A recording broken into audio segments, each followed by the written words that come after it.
Krishna Hare Krishna, Krishna Krishna Hare Hare, Hare Rama Hare Rama, Rama Rama Hare Hare.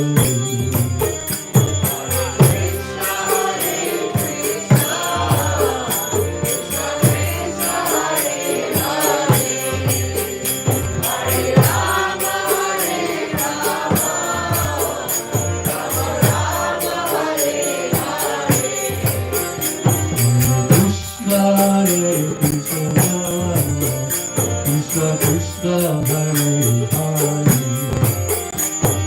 Hare Rama Hare Rama, Rama Hare Hare.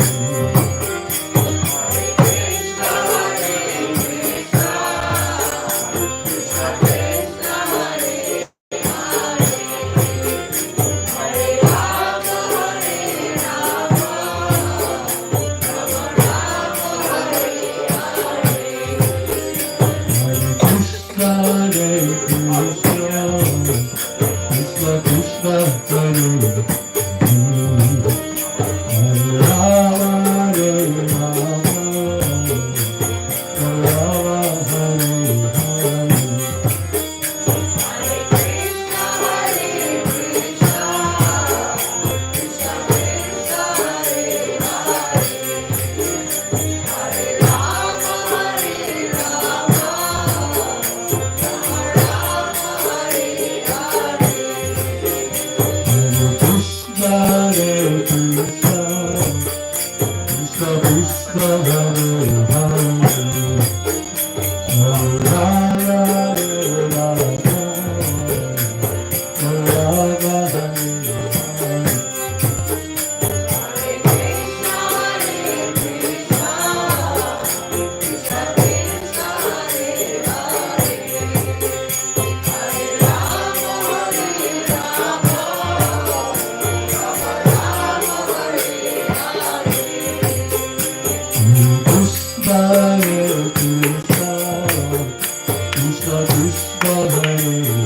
Hare Rama Hare Rama, Rama Hare Hare.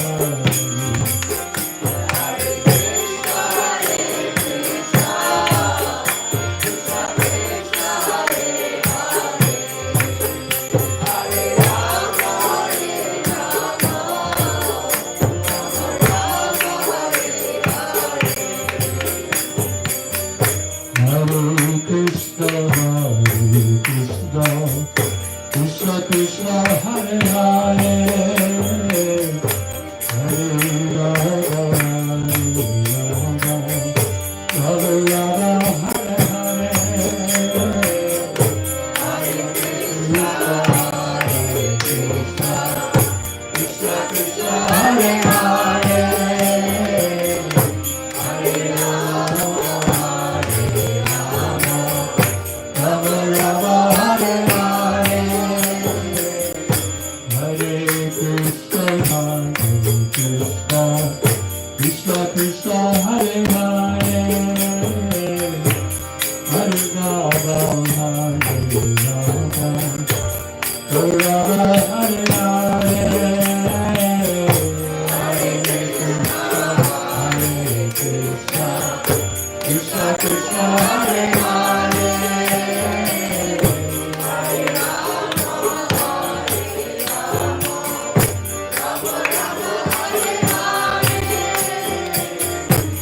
Hare Krishna, Hare Krishna, Krishna Krishna Hare Hare, Hare Rama, Hare Rama, Rama Rama Hare Hare.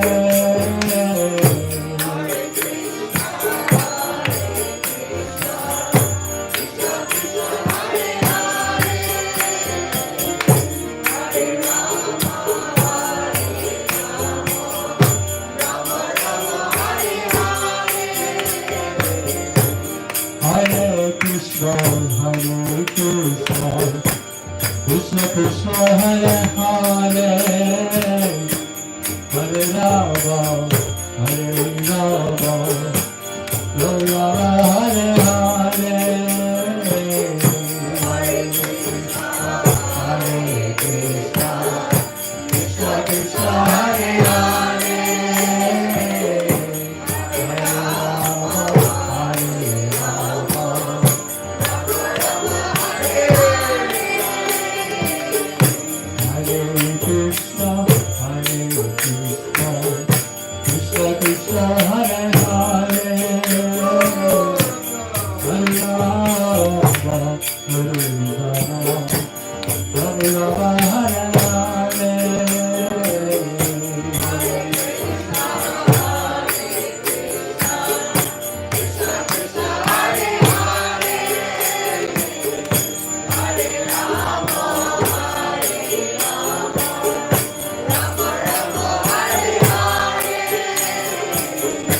Jai Shri Krishna.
Krishna, Krishna, Krishna, Hare Hare. Everybody, Hare Rama, Rama, Rama.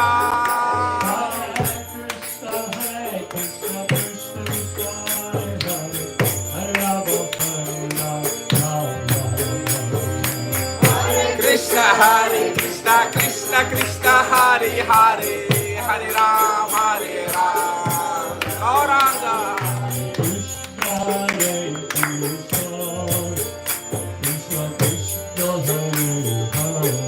Go say Bhavan.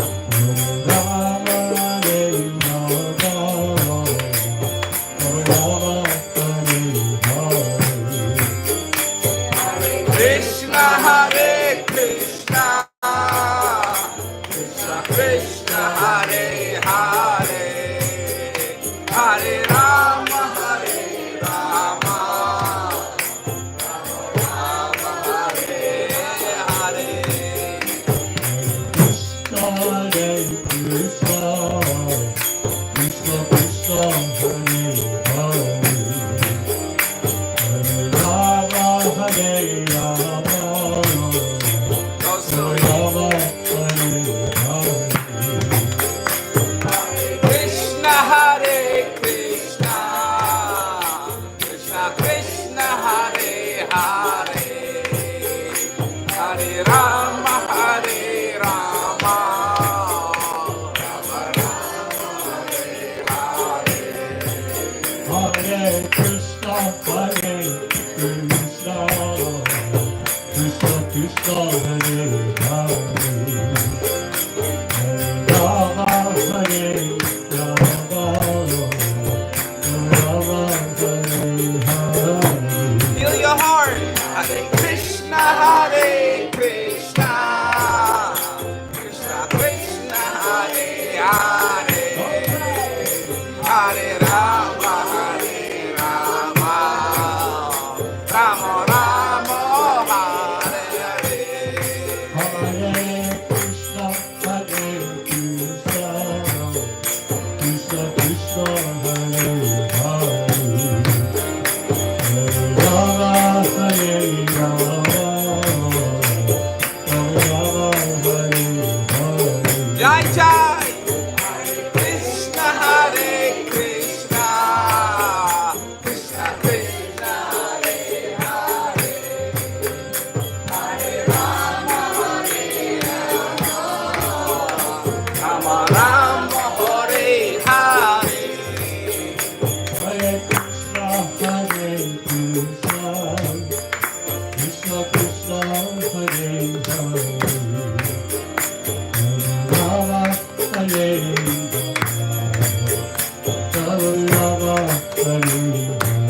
Hare Hare Hare, Hare Krishna, Hare Hare, Krishna Krishna, Hare Hare, Hare Rama, Hare Rama, Hare Rama, Hare Hare. Hare Krishna, Hare Krishna, Krishna Krishna, Hare Hare. Jai Shri Krishna. Hare Rama, Hare Rama, Hare Rama, Hare Hare. Hare Krishna, Hare Krishna, Krishna Krishna, Hare Hare, Hare Rama, Hare Rama, Rama Rama, Hare Hare. Hare Krishna, Hare Krishna, Krishna Krishna, Hare Hare, Hare Rama, Hare Rama, Rama Hare Hare. Krishna, Hare Krishna, Krishna Krishna, Hare Hare, Hare Rama, Hare Rama, Rama Rama, Hare Hare. Hare Krishna, Hare Krishna, Krishna Krishna, Hare Hare, Hare Rama, Hare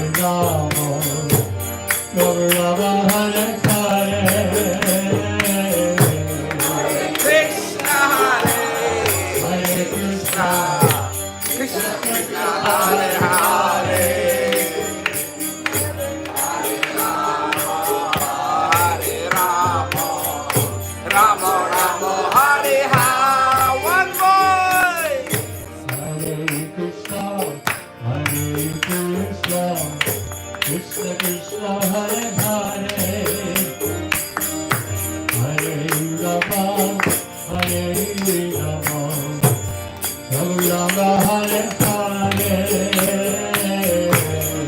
Krishna, Hare Krishna, Krishna Krishna, Hare Hare, Hare Rama, Hare Rama, Rama Rama, Hare Hare. Hare Krishna,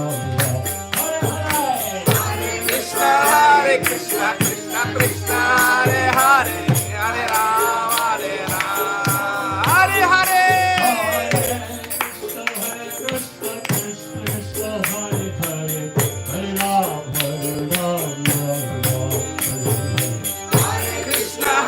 Krishna, Krishna Krishna, Hare Hare, Hare Rama, Hare Hare.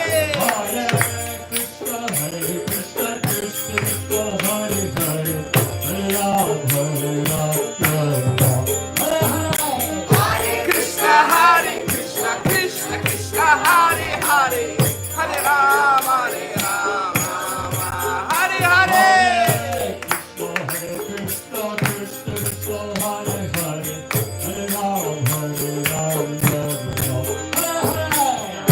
Krishna, Hare Krishna, Krishna Krishna, Hare Hare, Hare Rama, Hare Hare.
Krishna! Hare Krishna!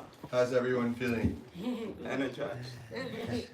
Great. More Krishna conscious, right? Fantastic. More Krishna is more in our life at this moment, right?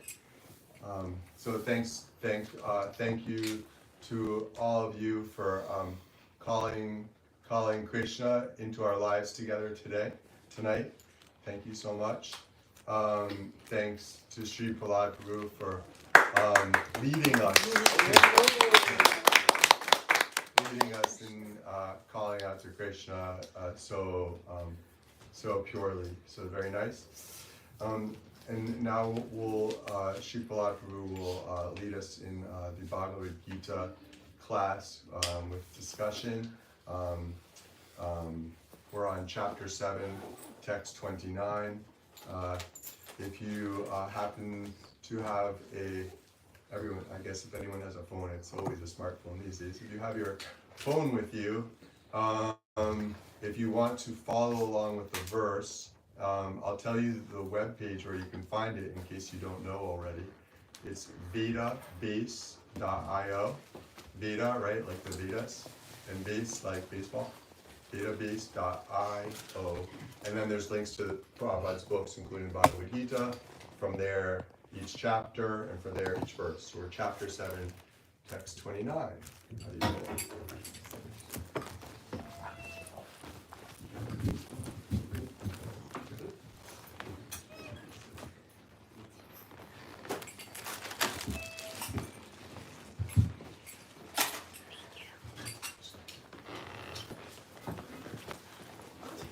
Good evening and welcome from my side as well.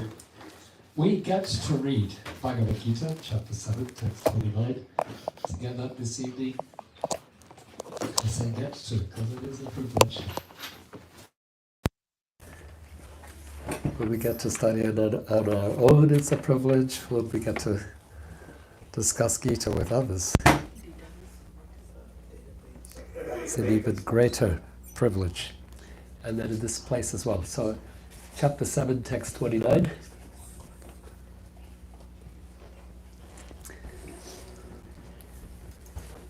Okay, we'll chant the Sanskrit verse. You can repeat after me.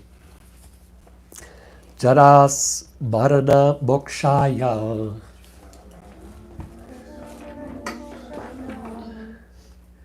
Should we try that again? Jara Marana Mokshaya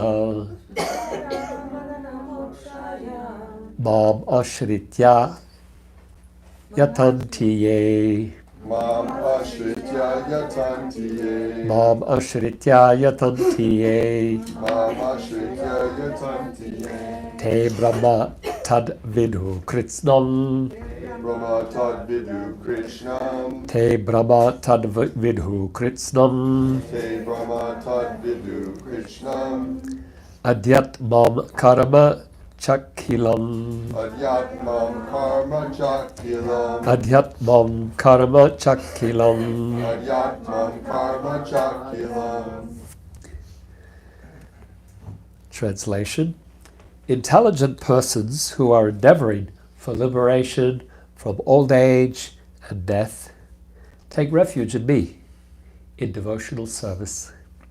They are actually Brahman because they entirely know everything about transcendental activities. Purport. So what we'll do is we'll take turns reading 3 sentences and then pass on to the next person. Would you like to start up, Munivedanam? Yeah, yes. Just responding to someone trying to log in.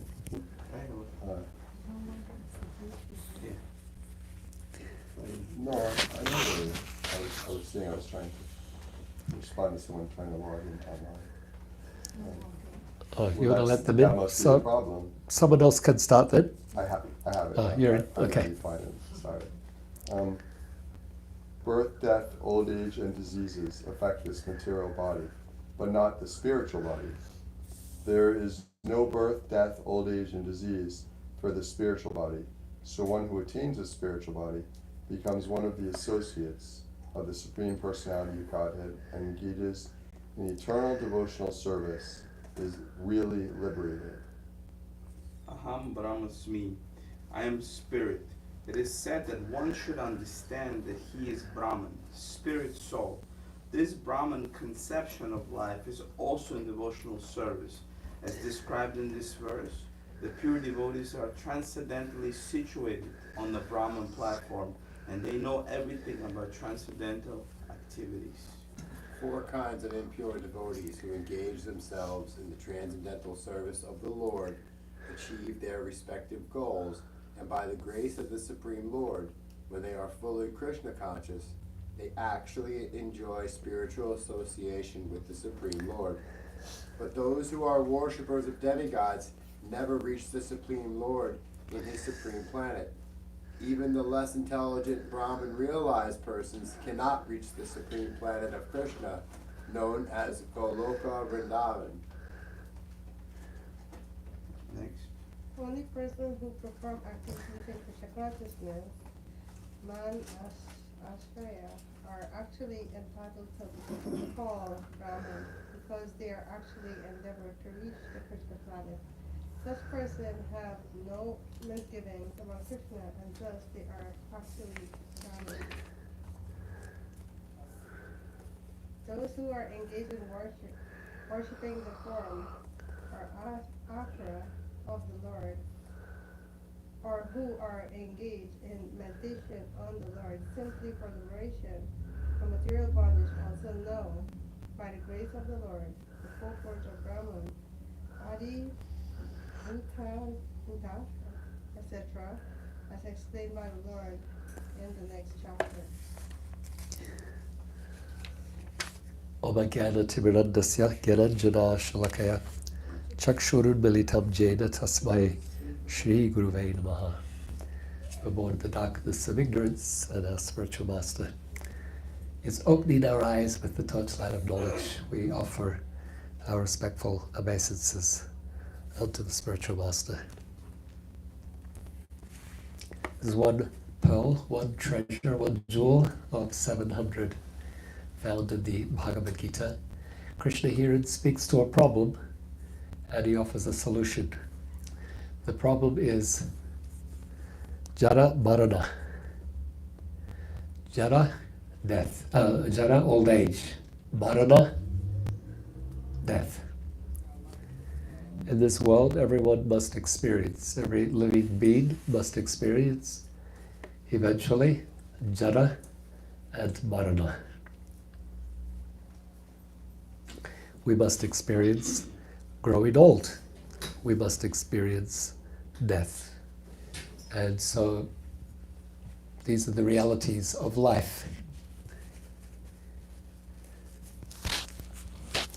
The unfortunate thing is that most people don't inquire about death and what happens after death, and therefore most people are not prepared for death. In our society, we fear death such that we prefer not to talk about it, keep it out of sight, out of mind. But death is all around us. Once a great king named Yudhishthira, he was asked by the superintendent of death named Yamaraj, or he's also the superintendent of justice. He's also called Dharmaraj. Yudhishthira was asked, what is the most amazing thing in the world?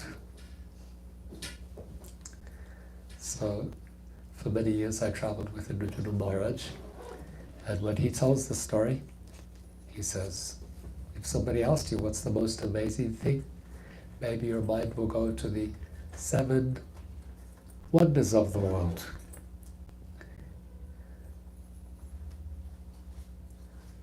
The 7 natural wonders, the 7 wonders of the ancient world. We have different lists, right?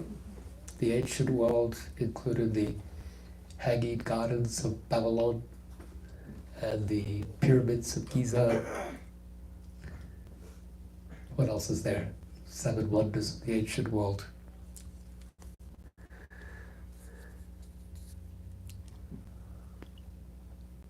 You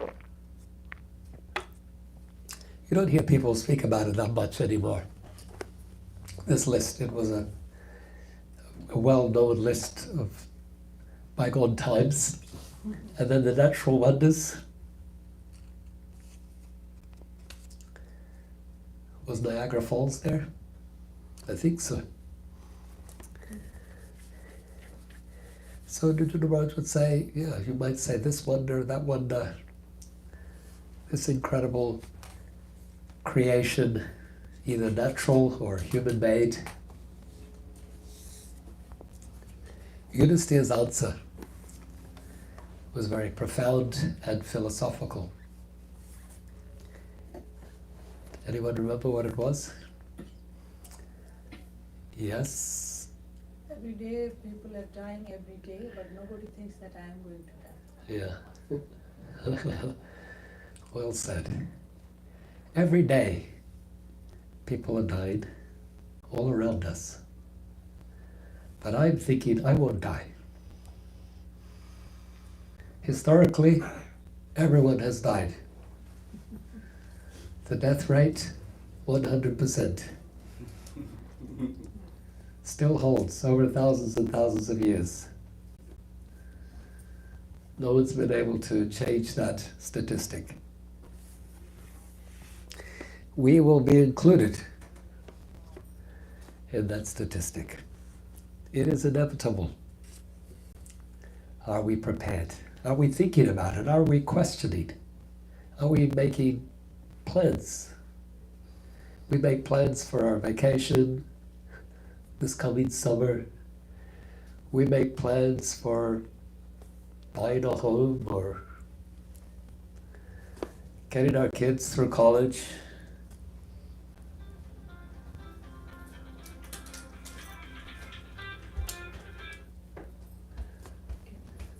All those things may be important, but eventually the home, the car, whatever other thing we might be investing in will be taken from us at death. Then what? We are Atmas in transit. We are souls in transit. But we are acting as if we will be here forever. When you're in transit, I did lots of travel over many years. I sat with Indra Maharaj. So when you're in transit, you have to keep track of time. When you're transiting through an airport, you're there for 2 hours, 4 hours, 3 hours. You have to know when your plane is departing and make sure you're on it. If you get distracted in the airport, let me go and check out the duty-free. There are lots of distractions in airports these days, unless you're going through Guangzhou. If anyone's transited through Guangzhou airport, there's absolutely nothing there. Or at least some years ago. Get a cheap flight on Air China. We got transited through Guangzhou. Sorry, it's kind of a insider traveler's joke. I'm not going to Guangzhou. If you're in transit, you don't want to get distracted. We are all in transit. This body we have for a short period of time. And then we'll have to be on the next, we will be on the next plane. Where is it going? How long does it take to get there? What will be our situation once we arrive at the next destination? These would be good questions to ponder, to consider. Srila Prabhupada once gave a talk at MIT. in Boston, one of the great universities of the world, not just of the United States, but of the world. And Prabhupada, he said, there are so many different departments of knowledge in this institution. There are so many professors, so many students being awarded for their learning. But where is that department that can explain the difference between the living body and the dead one? The same chemicals, the same atoms, the same molecules, they're there. Living body, dead body. The same hair, the same eyes, the same organs are all there. But one body is alive, another body is dead. Prabhupada says, Prabhupada, he asks, what has changed? What has happened? We say, oh, the heart's not so easy. But Prabhupada's asking why. The same organs are there. So Prabhupada said that is very important, a very important question, because that difference is the difference between us being present in these bodies and us being departed from the body. That life spark is the self, the Atman.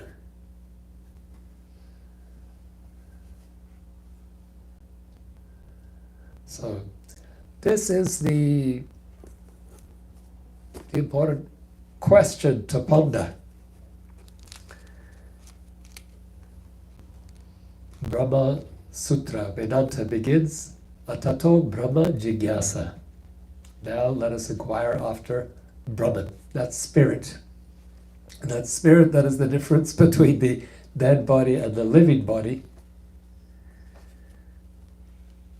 Vedanta says, Atato Brahma Jigyasa. Now let us inquire after Brahman. That living spark, that life.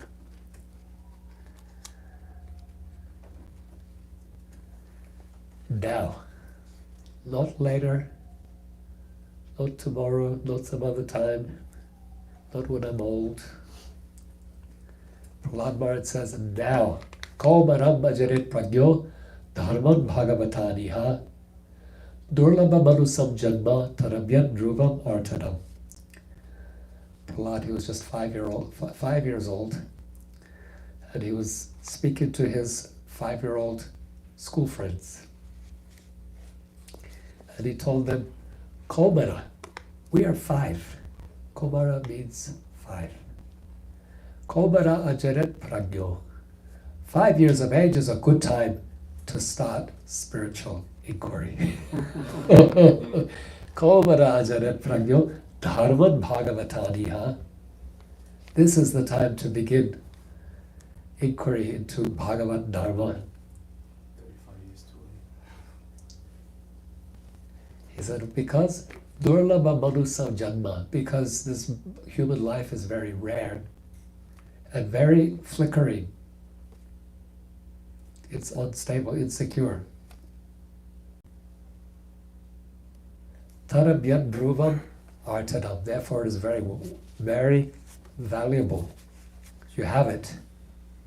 You have it now, Prahlada is saying. And so, what do you have? You have this ability to inquire, this ability to reason, this ability to question. What did Socrates say about the unexamined life? It's not worth living. He said it's not worth living. The unexamined life is not worth living. Why is it not worth living? Because you're not making use of it. You're not living. Yes, you're breathing. Yes, you're eating. Yes, you're producing byproducts. You're you're living in that sense. but not living in that you are fulfilling the potential of a human life to make this spiritual inquiry.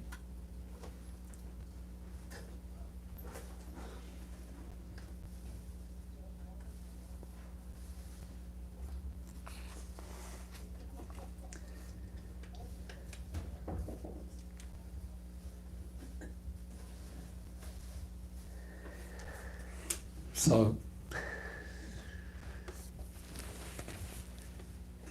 human life is a rare gift.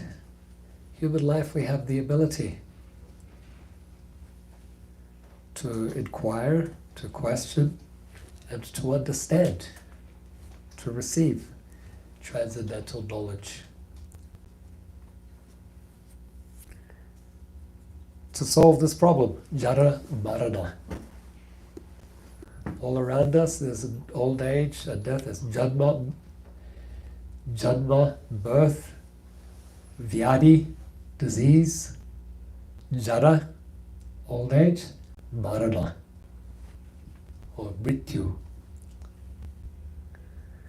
Janma, vyadi, jara, mrityu.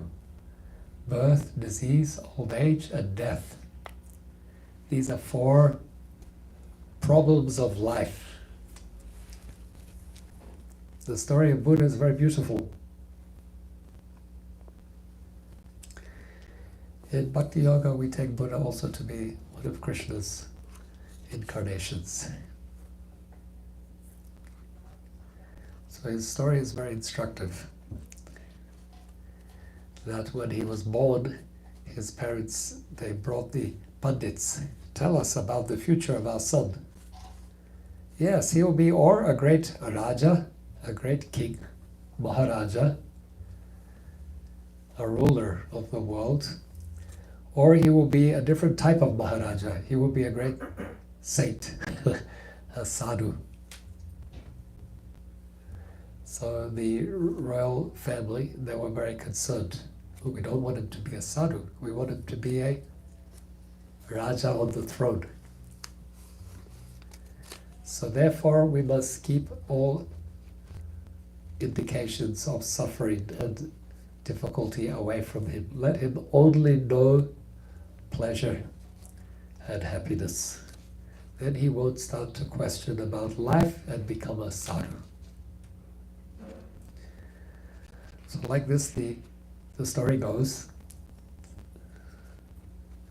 The king arranged to banish birth, disease, old age, and death from outside the city walls. Anyone giving birth, anyone diseased, outside the city walls, please.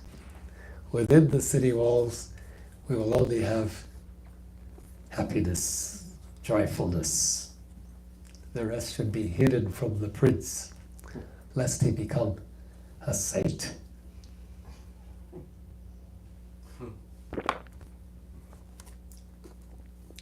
When this young prince, Siddhartha, reached his teenage years, he became somewhat rebellious and curious. Father, what is on the other side of the wall? Nothing, that's nothing for you to trouble yourself with. So his father always deflected the question. So he asked a trusted minister, please tell me, what is on the other side of this wall? And when the minister became very solemn and fearful that the teenage prince was raising this question, Siddhartha knew there was something here, something to be prodded. And so he repeatedly asked that minister and insisted that he be taken secretly on the other side of the wall. And so as they walked along the agricultural fields and the villages,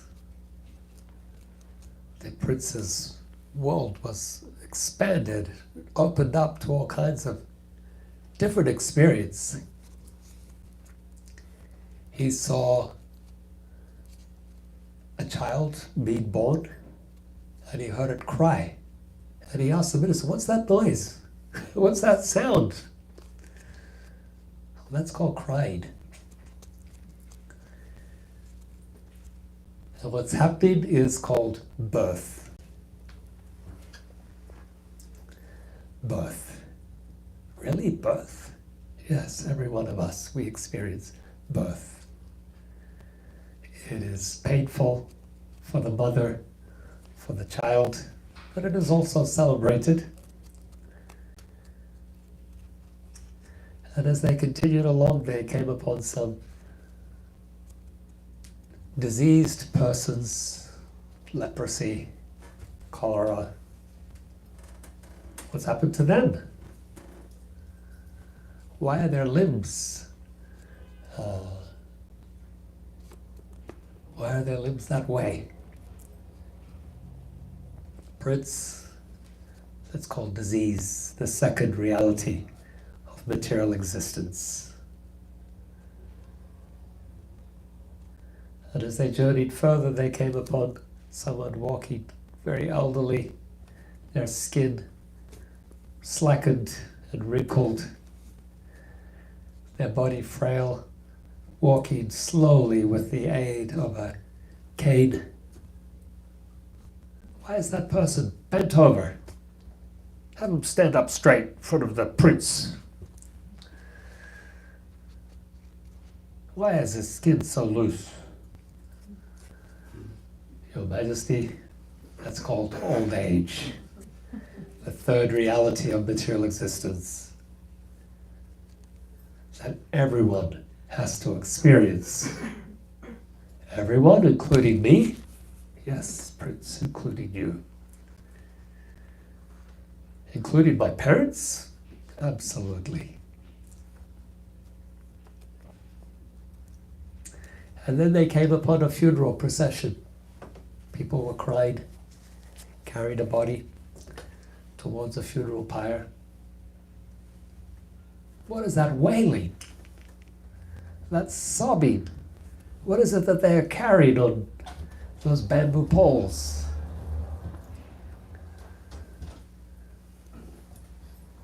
Your Majesty, that is death.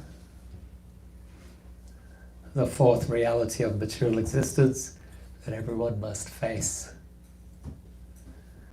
When the body becomes lifeless, the person departs, the soul departs, leaving just a mortal coil. And is that going to happen to me as well? Yes, Your Majesty. I don't know, when was the first time you ever became aware of death? Do you remember? How old were you? How old? Maybe like 4 or 5. Was it a shock?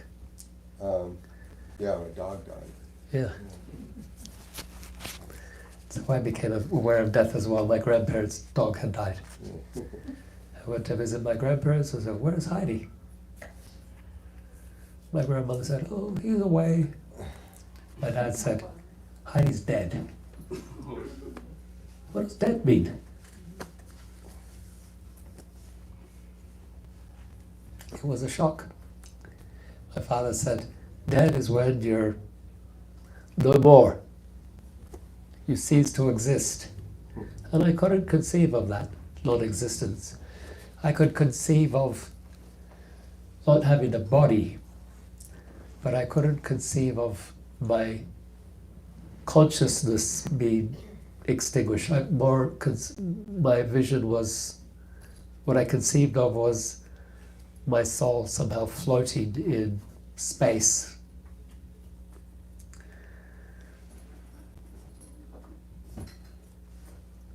And then I cried and screamed, "I don't want to die. I don't want to die." My grandmother was like, "You don't have to die." And my father's like, yes, you do. Everyone does.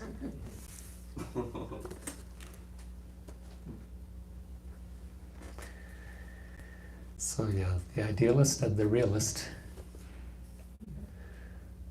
the romantic and the realist.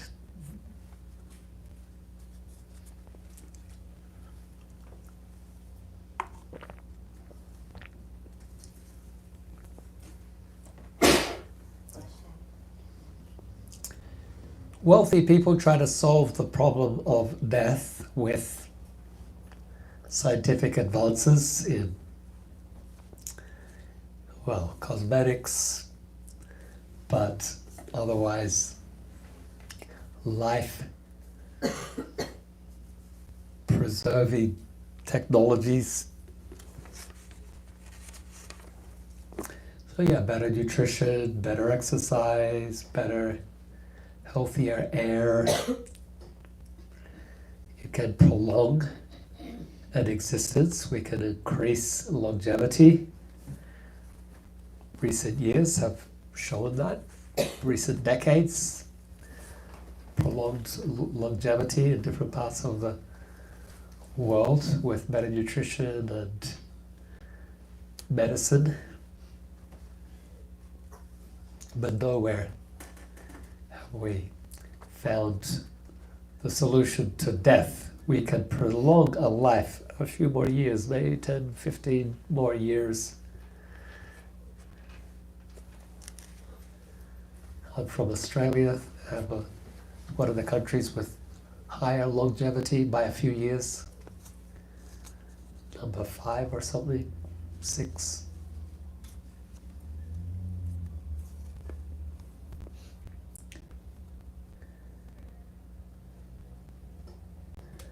But yeah, okay, a few more years. Well done. Hasn't solved the problem. Sometimes those few more years are living in a state of almost vegetation. So technically alive, but not really living.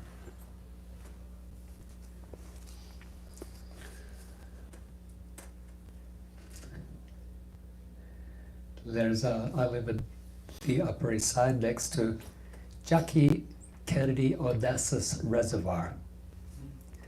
So there's a famous story of Aristotle Onassis, whom she married, a billionaire, shipping magnate.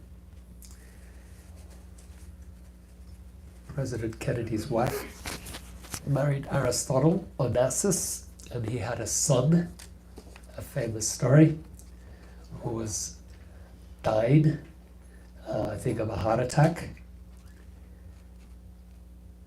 in Athens.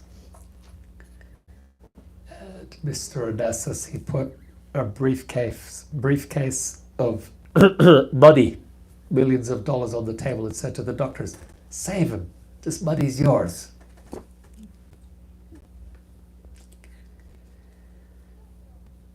So the doctors say, they see a lot of money there.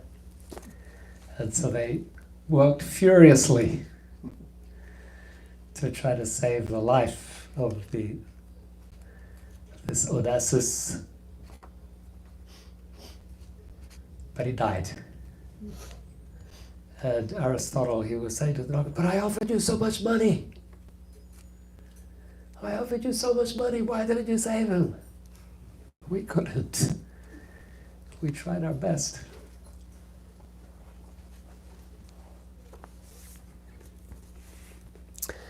So what is Krishna's solution here?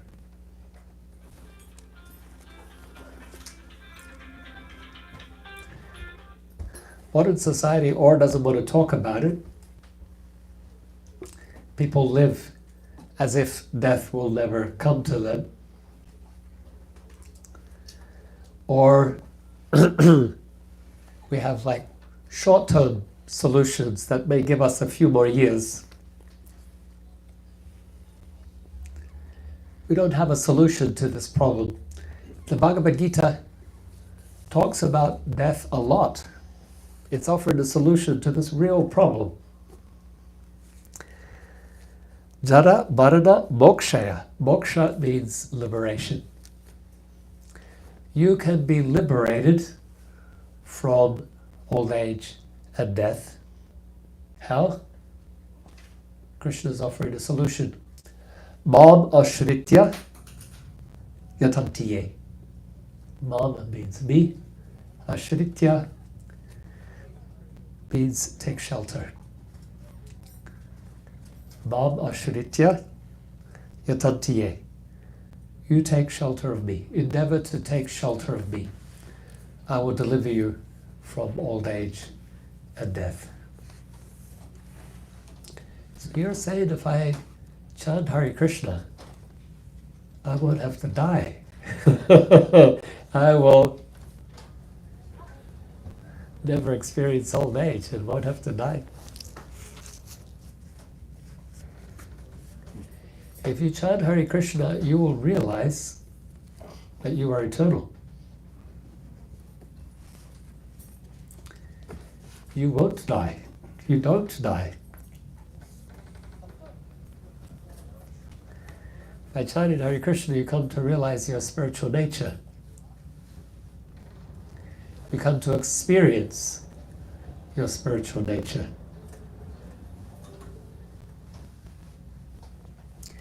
You come to know yourself apart from the body. Yes, the body will die, but you'll know that's not me. The body will grow old, you know that's not me. I am eternal. Aham Brahmasmi.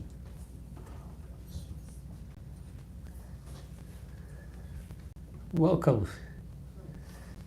Good to see you. Hare Krishna. I'm sorry, I have one minute seven.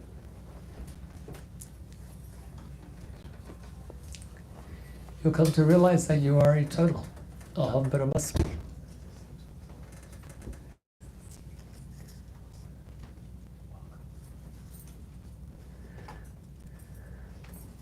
Once I'm not saying I'm always in this state, but once we were doing Sankirtan in Australia, driving late back from the engagement.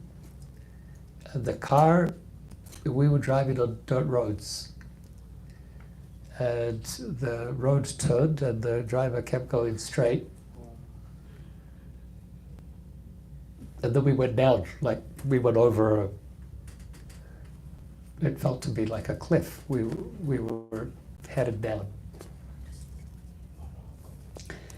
And I thought to myself, I was surprised that my response was, oh, okay, this is it. Better chant Hare Krishna. And then the car landed somewhere, like it wasn't that far.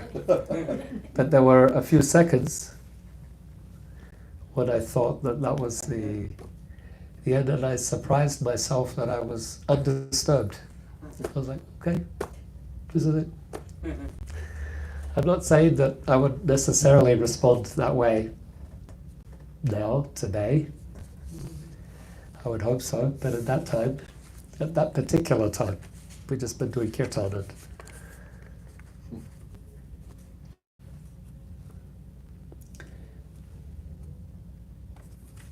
so, yeah, through this practice of bhakti yoga, you come to realize your spiritual nature, transcendental to the body, the spiritual nature that is eternal, full of knowledge and bliss. So that's the first way that Krishna is offering. You come to realize your spiritual nature is eternal. The second is, when you engage in the practice of bhakti yoga, there's no need to continue the cycle of birth, disease, old age, and death. Birth, disease, the cycle of samsara, we might call reincarnation. There's no need for that anymore. That ends, so that is the moksha. So the liberation is liberation from identification with the material body, and liberation from the cycle of repeated birth and death. That's what Krishna is saying here. Jara marana mokshaya mam ashritya yatantiye. by engaging in my devotional service, you'll be freed from this samsara. In Prabhupada's purport, he talks a lot about where that liberated soul goes, the destination of that liberated soul. Let's see.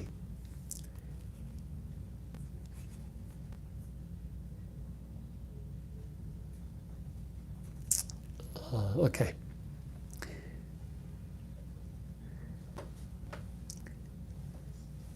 Devotees who engage themselves in the transcendental service of the Lord achieve their respective goals, and by the grace of the Supreme Lord, when they are fully Krishna conscious, they actually enjoy spiritual association with the Supreme Lord in his supreme planet. Even, he says, even less intelligent Brahman realized persons cannot reach the supreme planet of Krishna known as Goloka Vrindavan. Only persons who perform activities in Krishna consciousness, Mam Ashritya, are actually entitled to be called Brahman because they are actually endeavoring to reach Krishna, the Krishna planet. Such persons have no misgivings about Krishna, and thus they are actually Brahman. So Prabhupada is referring to this Krishna planet, or reaching Krishna, living with Krishna in his planet. So that is the destination of the lover of God. The lover of Krishna doesn't take birth again in a material body, but is transferred at the moment of death to the spiritual sky. Krishna promises this many times in many places in the Bhagavad Gita. He says, those who worship, he says, according to your worship, you will get a different result. Yanti deva vrata devan, pitrin yanti pratirvata, bhutani yanti buddheja, yanti mab, yanti mad yajito pimam. Those who worship demigods reach demigods. Those who worship ancestors will be reunited with ancestors. Those who worship the things of this world, the material situation, they return to this place. Those who worship me will come to me.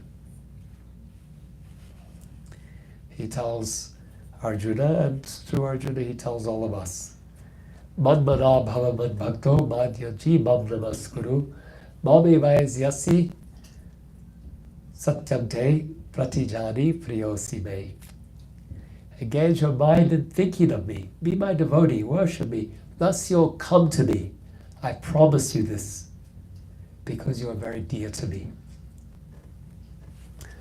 These are just a couple of examples. Throughout the Bhagavad Gita, Krishna is making a similar declaration. A declaration. And my devotees, they break free from the cycle of samsara, as we're reading here. They break free from birth, disease, old age, and death. They break free from this samsara, or cycle of reincarnation. They come to me. They return to me. Yam yam bapi smaram bhavam tyajata yanta kalevaram. Whatever state of being one remembers when leaving this world, that state one attains, Krishna says. Those who leave this world thinking of me, they come to me. To me, to Krishna.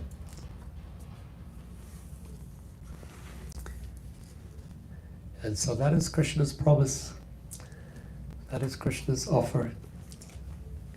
And from the point of view of the Bhagavad Gita, that is a well-lived life. That is a purposefully lived life.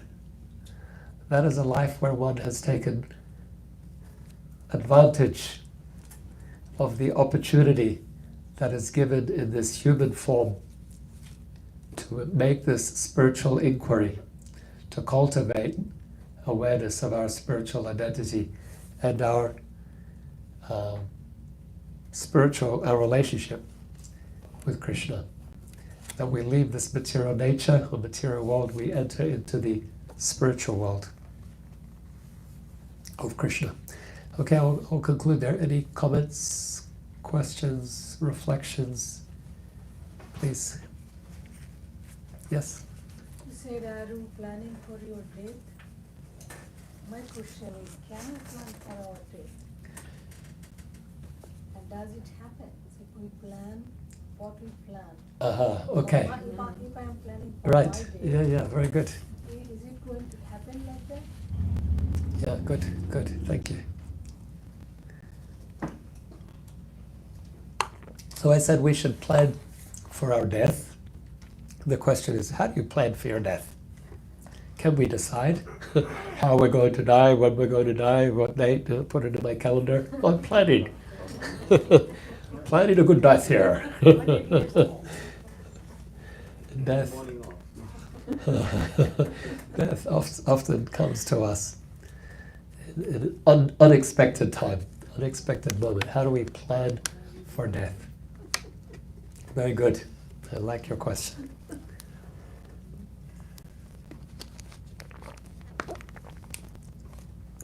We plan by being prepared for the inevitable, that which is inevitable, but that which we can't know exactly when or where or exactly how it will take place. But we are prepared, such that when that moment comes, we are not anxious and bewildered and fearful, that we can face it peacefully with humility and faith in Krishna, that Krishna will be there to lift us up, take us to the desired destination of the spiritual sky. So that is the preparation. It's like we prepare for an exam. Just this past week, my students are taking their exams. So we also gave them some tips how to prepare.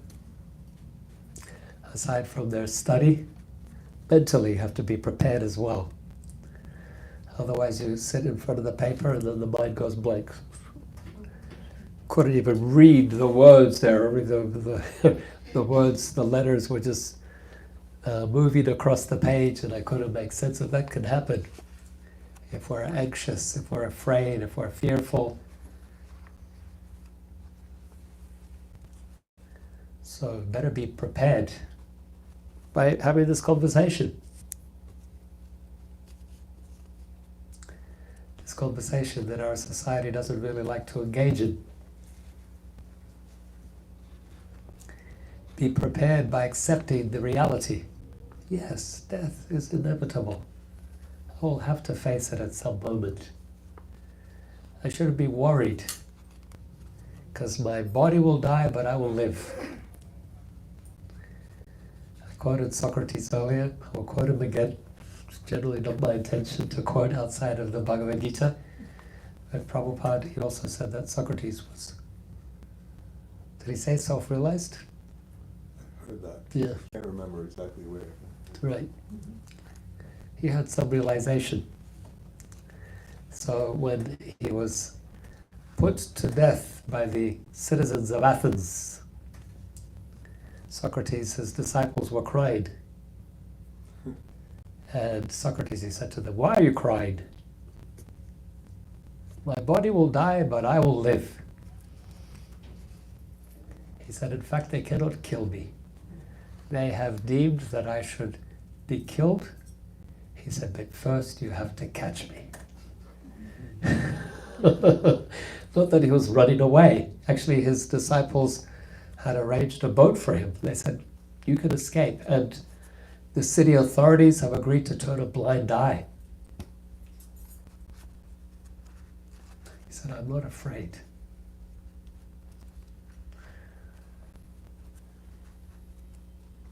Anyway, that's another discussion. He said, "I'm a citizen of Athens. If the people of Athens have decreed, the court has decreed that this is my fate, I accept it without fear."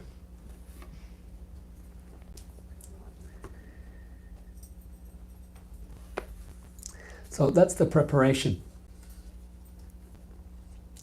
For us, as Krishna is teaching here, the preparation is cultivating our awareness of our spiritual nature and our relationship with Krishna. Mam ashritya yatantiye, as is mentioned in this verse. Prabhupada quotes it in the purport. Mam ashritya. Ashraya means shelter. Krishna is my shelter. I am Prabhupada's name, so you'll see his name on the books. A.C. Bhaktivedanta Swami. Yeah? A.C. Bhaktivedanta Swami. Prabhupada. And A.C. is, those are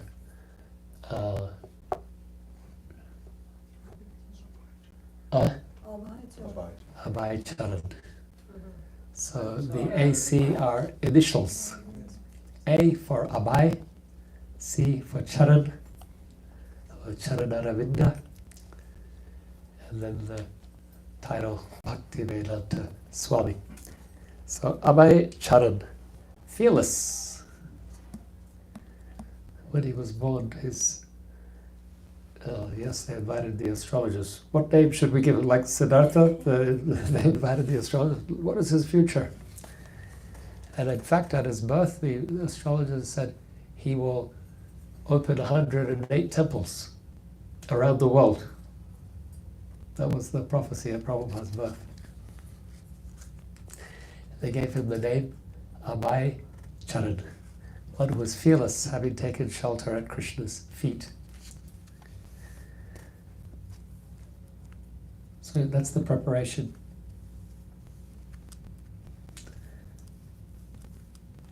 Cultivate our relationship with Krishna, cultivate our spiritual self-awareness, self-realization, such that when we are faced with the inevitable, there's no lamentation, no fear, no anxiety, a detachment from the material situation, a confidence in Krishna's shelter, protection. Great question. Yeah. My question is, well, first of all, I have a comment. So I think that it's wise to see everything that distracts you from your devotion to Krishna as sort of like a demigod, as he was saying, like the things that you worship demigods, you belong to them, etc., etc. Yeah. So my question is, how do we balance existing in the material world and balance all of our distractions and return to our love for Krishna and our mission to be with him? Yeah, great question. Excellent. And that is the real theme of the Bhagavad Gita.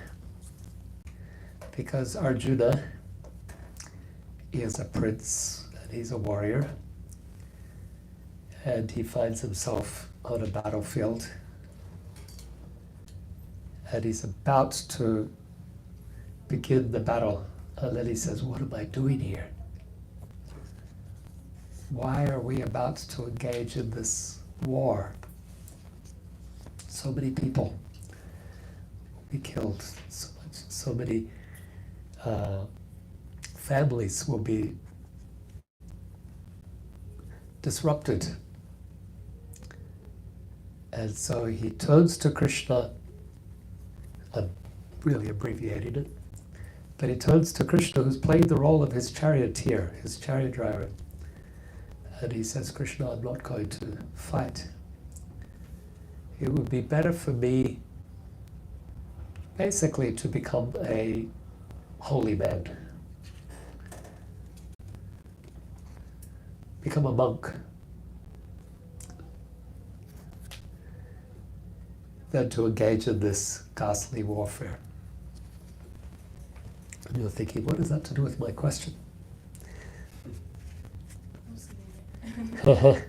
And so Krishna, he has this dialogue with Arjuna, and he says to him, you have to learn how to live in the world with spiritual consciousness. You do your duty with spiritual consciousness. He says you think you walk away from your duty now as a warrior, as a leader, as a protector of justice, that's spiritual walking away. But for you, as a warrior, as a prince, your spirituality is actually to face the challenge here and to engage with something that appears very mundane and banal and profane, right? War. But for Arjuna, that wasn't the spiritual choice, actually. For him to walk away and try to live in a cave somewhere in the Himalayas would have been a dereliction of duty and responsibility. And Krishna said, that's not spiritual. The other reason why it wasn't right for Arjuna is because he wouldn't be able to maintain it. So maybe 1 day, 2 days, Arjuna in a cave, but 3 days he'll be back out.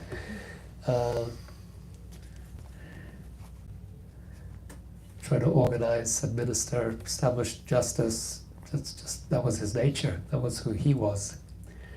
So Krishna's teaching to him was, you situate yourself in the world according to your nature and cultivate spiritual awareness, your relationship with Krishna. So, because we might put ourselves in some other position artificially, but we won't be able to maintain it. So Krishna's meeting us where we are. Who are you? An artist? Who are you? A dancer? Who are you? A writer? Who are you? A craftsperson? Whoever you are. How do you bring Krishna into that? How do you bring spiritual consciousness into that? Who are you? A family person? How do you bring Krishna into that? Slowly, every day, incrementally, steadily. You build that, you cultivate that Krishna consciousness. Right? Yeah, thank you. So we have the practices that help us to cultivate that Krishna consciousness. Chanting is a very powerful practice. This kind of association, discussion is a powerful practice. Discussing the Gita. There are 5 that Lord Chaitanya emphasized. Holy association, or good spiritual association. Discussion like this. Chanting. He emphasized also like worship and visiting holy places. Like this is a holy place for us. Prabhupada started his Hare Krishna movement in this room. Are you aware of that?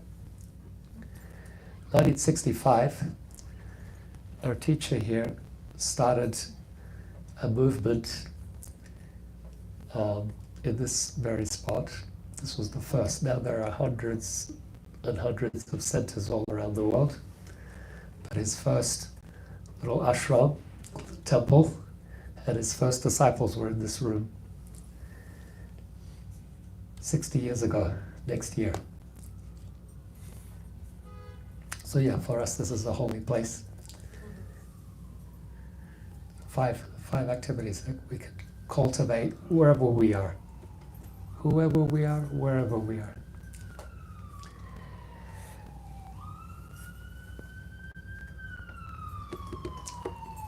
Any other reflections, comments?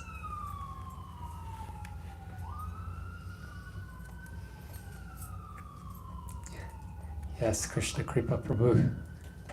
Yeah, just you're talking about preparing for death. Yeah. And one of those verses is, Krishna says, whoever remembers me at the time of death will attain my nature.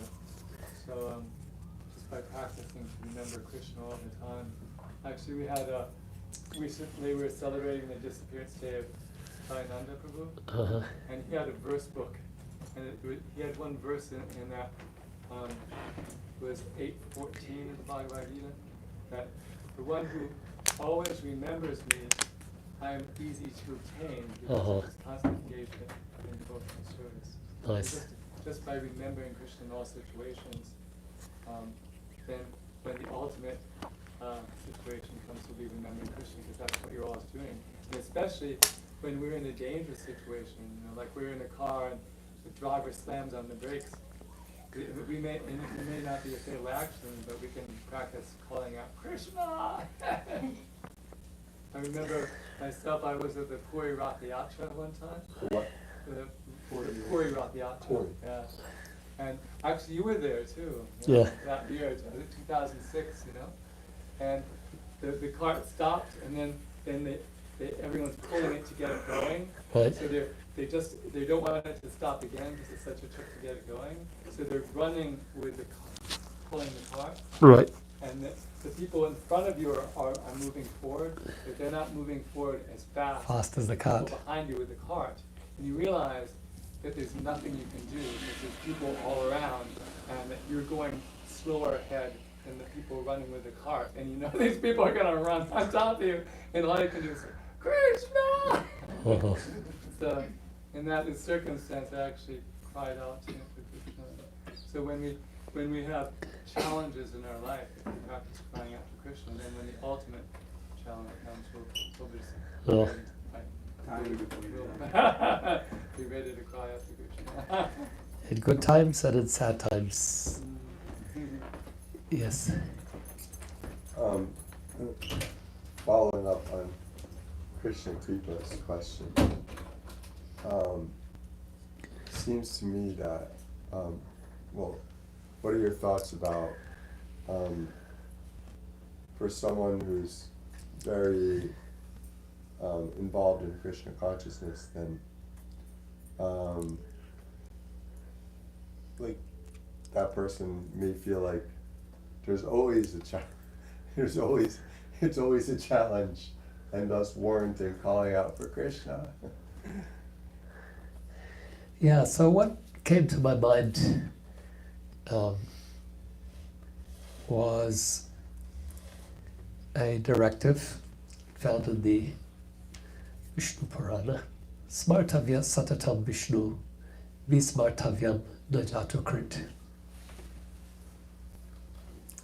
Smartavya means to remember. Satatam, always. Vishnu, Krishna.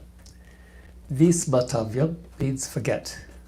Najatu, krit, don't do it. So always remember Krishna, never forget Krishna. Sarva vidhi nishedha. All rules and regulations of the Vedas can be summarized as these two. So two principles, a prescription and a prohibition. The prescription is always remember Krishna. The prohibition is don't forget Krishna. All the hundreds of rules about whatever, don't eat this, don't wash your hands after that, this is impure, this is impure, this is pure, this is... all of those can be distilled as two. The rules that are telling us to be pure and to maintain some certain practice, those are to help us to remember Krishna. The rules that are saying, don't do this, don't do the other thing, don't do... they're telling us not to forget Krishna. Years ago, I had somebody made a t-shirt in the 1990s. It was great. So the front said, always remember Krishna, and then you turn around and the back says, never forget Krishna. I wore that t-shirt until it was threadbare. I loved it. You gotta reissue that t-shirt. Yeah, we can make it again. Yeah, to prescription and prohibition. Right. Yeah, the ultimate prescription, to always remember Krishna. The ultimate prohibition, don't forget Krishna. When you visit the doctor, you get the do and the don't. The do's are take this medicine, get proper rest. The don't is, depending on the condition, but don't overeat or don't expose yourself to certain environments or conditions. So one do and one don't is the essence of all other do's and don'ts.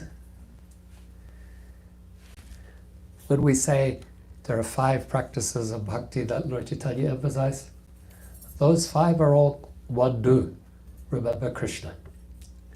Remember Krishna through association with devotees, remember Krishna by chanting, remember Krishna by discussing Gita, remember Krishna by visiting holy places, remember Krishna by engaging in worship. Essentially, it's to help us remember Krishna.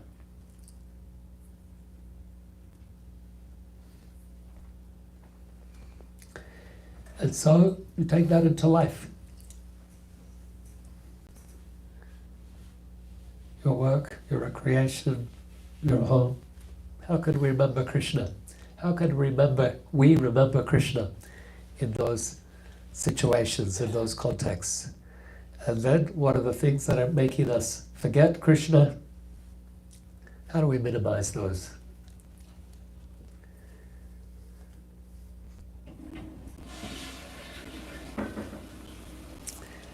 Any other reflection? I guess we're at time, huh? Any more questions? We'll have some chanting. Thank you all.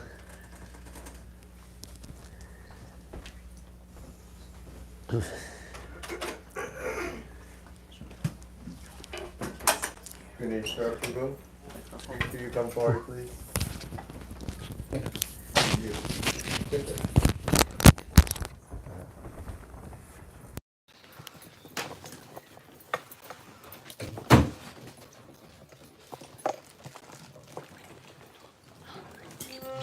So we're gonna have the kirtan now, followed by vegetarian dinner for Sana.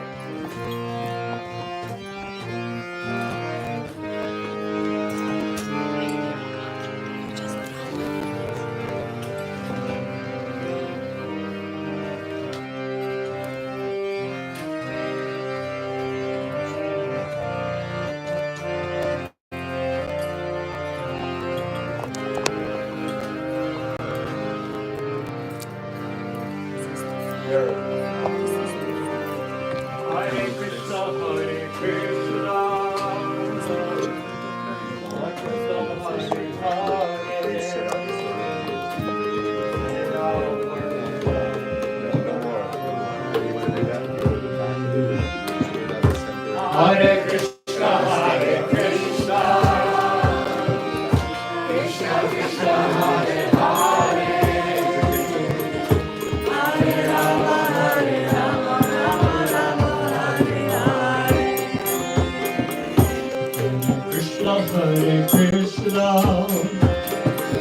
Krishna Krishna, Hare Hare, Hare Rama, Hare Rama,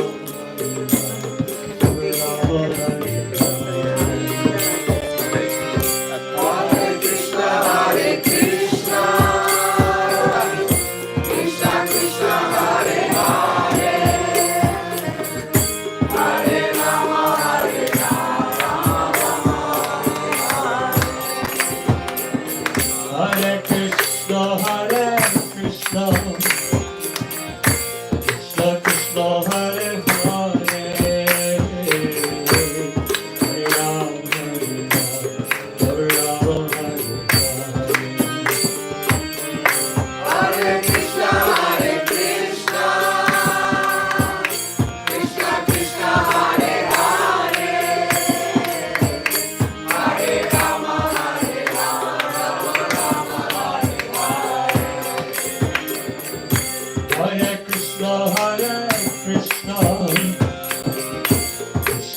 Hare Hare, Hare Ram, Hare Ram, Ram Ram, Hare Hare. Hare Krishna, Krishna Krishna, Hare Hare, Hare Rama, Hare Rama, Rama Rama, Hare Hare. Hare Krishna,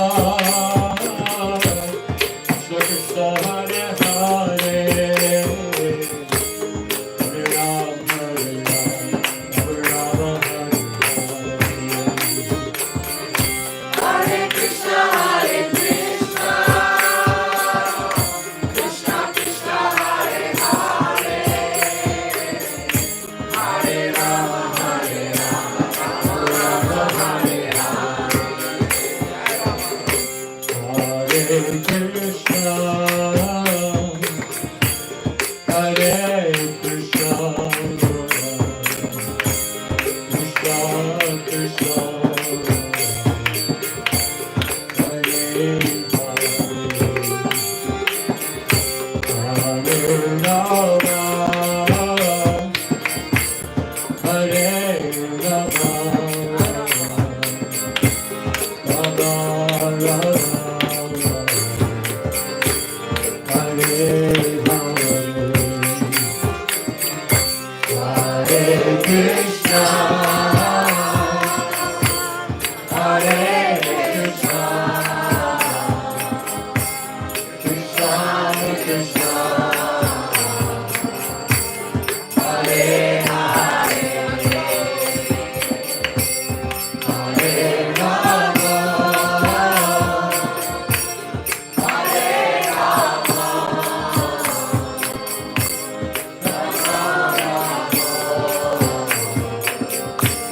Hare Krishna, Hare Krishna, Krishna Krishna, Hare Hare, Hare Rama, Hare Rama, Rama Rama, Hare Hare. Hare Krishna, Hare Krishna, Krishna Krishna, Hare Hare, Hare Rama,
Hare Krishna. Hare Krishna. Nitai Gaur Premanande. Srila Prabhupada ki. 26nd Avenue, where Srila Prabhupada began the Hare Krishna movement ki. Haribol. Thank you everyone for coming. Hare Krishna.